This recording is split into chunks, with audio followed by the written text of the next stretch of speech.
One India Kannada YouTube ಚಾನಲ್ಗೆ ಸ್ವಾಗತ. ನಾನು ಸಂದೀಪ್. ಸಮೀಕ್ಷೆಗಳ ಪ್ರಕಾರ ಗೋವಾದಲ್ಲಿ ಬಿಜೆಪಿ ದರ್ಬಾರು. ಹೌದು, ಗೋವಾ ವಿಧಾನಸಭೆಗೆ ನಡೆದ ಚುನಾವಣೋತ್ತರ ಸಮೀಕ್ಷೆಗಳು ಒಂದೊಂದಾಗಿ ಹೊರ ಬೀಳ್ತಾ ಇದೆ. ಈ ಒಂದು ಸಮೀಕ್ಷೆಗಳ ಪ್ರಕಾರ ಗೋವಾದಲ್ಲಿ ಅತಂತ್ರ ವಿಧಾನಸಭೆ ಸೃಷ್ಟಿಯಾಗಲಿದೆ ಅಂತ.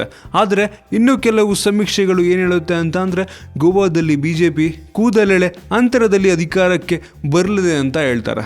40 ಸದಸ್ಯರ ಬಲವನ್ನು ಹೊಂದಿರುವಂತಹ ಗೋವಾದಲ್ಲಿ ಬಿಜೆಪಿ ಹೆಚ್ಚಿನ ಸ್ಥಾನವನ್ನು ಗೆಲ್ಲಲಿದೆ. ಕೇಸರಿ ಪಕ್ಷಕ್ಕೆ ಕಾಂಗ್ರೆಸ್ ಪ್ರಬಲ ಸ್ಪರ್ಧೆಯನ್ನು ಒಡ್ಡಲಿದೆ ಅಂತ ಎಲ್ಲ ಸಮೀಕ್ಷೆಗಳು ಹೇಳುತ್ತೆ. ಇನ್ನು ಎಎಪಿ ಖಾತೆ ತೆರೆಯುವ ಸಾಧ್ಯತೆ ಇದೆ ಎಂದು ಕೂಡ ಸಮೀಕ್ಷೆಗಳು ಹೇಳ್ತಾ ಇದೆ. ಈ ಒಂದು ಗೋವಾ ವಿಧಾನಸಭೆಯಲ್ಲಿ ಬಹುಮತಕ್ಕೆ 21 ಸ್ಥಾನಗಳು ಅಗತ್ಯ ಇರುತ್ತೆ.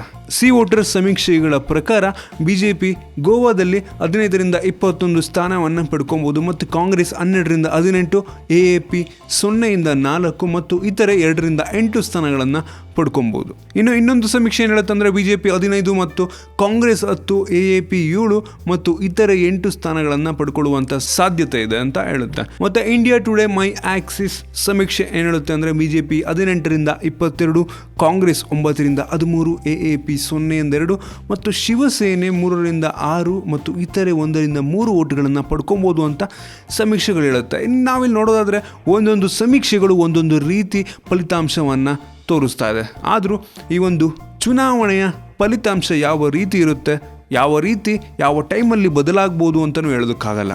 ನಿಮ್ಗೆ ಏನಿಸುತ್ತೆ ಈ ಒಂದು ಗೋವಾ ಚುನಾವಣೆಯ ಬಗ್ಗೆ ಕೆಳಗಡೆ ಕಾಮೆಂಟ್ ತಿಳಿಸಿ. ನಿಮ್ಗೆ ಏನಾದರೂ ಈ ವಿಡಿಯೋ ಇಷ್ಟ ಆಗಿದೆ ಅಂದರೆ ಕೆಳಗಡೆ ಲೈಕ್ ಬಟನ್ ಇದೆ, ಅದನ್ನು ಕ್ಲಿಕ್ ಮಾಡಿ ನಿಮ್ಮ ಗೆಳೆಯರೊಂದಿಗೆ ವಿಡಿಯೋನ ಶೇರ್ ಮಾಡಿ.